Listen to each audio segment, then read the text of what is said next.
Hi పిల్లలు, అమ్మమ్మ ముచ్చట్లతో తోట జయంతి మీ ముందుకు వచ్చింది.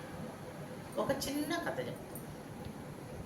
ఎదుటి వారి బలహీనతను తక్కువ అంచనా వేయకూడదు. నాకు మించిన వాళ్ళు లేరు, నాకు తెలిసిందే వేదం, నాకు తెలిసిందే అన్నీ అనేసి తల ఎగరవేయకూడదు. ఇప్పుడు పిల్లలు ఎదుటి వాళ్ళు కూడా ఆలోచించారు ఆ విషయంలో. తాబేలు కుందేలు కథ ఒకటి చెప్తాను, వినండి. కుందేలుకి నేను పరిగెంత స్పీడ్గా ఎవరు పరిగెత్తలేరనే గర్వం దానికి. పాపం తాబేలు చిన్నగానే పోతుంది. కాబట్టి వాళ్ళిద్దరు ఏం చేసినారు, కావాలనే కుందేలు తాబేలుతో మన ఇద్దరు రన్నింగ్ రేస్ పెట్టుకుంటాం, పరిగెత్తే పందాలు పెట్టుకుంటాము. అక్కడుండే మామిడి చెట్టు కాడికి ఎవరు ఫస్ట్ వెళ్తారో వాళ్ళు గెలిచినట్టు. ఈ పందాన్ని నువ్వు ఓకేనా అని కుందేలు అడుగుతుంది. సరే ఆలోచిస్తుందా, ఆత్మాభిమానం సంకల్పం ఉంటే ఎందుకు గెలవకూడదు అనేసి ఈ తాబేలు సరే అంటుంది. కుందేలు తాబేలు ఇద్దరు పరుగు పందెం పెట్టుకుంటారు.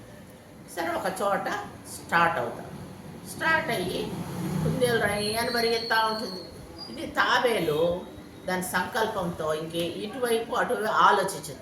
మనము మామిడి చెట్టు కాడికి వెళ్ళి చేరిపోవాలనే సంకల్ప బలం పెట్టుకుంటుంది తాబేలు. పెట్టుకొని అది చిన్నగా అయినా కూడా నడిచి ఎక్కడ ఆగదు, నడిచిపోతూ ఉంటుంది. ఈ కుందేలు తొందరగా సగం దూరం వెళ్ళిపోయి అలిసిపోయి ఈ తాబేలేందే చిన్నగా వస్తుంది, అంత లోపల కొంచెం నిద్రపోయి మనం కావాలంటే వెళ్ళిపోతాం, మామిడి చెట్టు కాడికి వెళ్ళిపోయి మనమే గెలుస్తాము, అదేంది చిన్నగా నడిచేది అనేసి ఇది ఓవర్ కాన్ఫిడెన్స్తో ఇదేం చేస్తుంది, కుందేలు ఒక చెట్టు కింద పడుకొని బాగా నిద్రపోతుంది.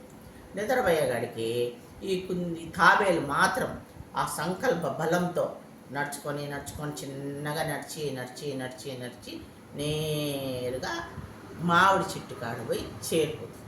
ఈ కుందేలు కొంచెం ఉక్కునుకు తీసి ఆమె ఇచ్చేసి లేచి ఇంకా నేనే గెలిచినాను రయ్యని పరిగెత్తి వస్తుంది.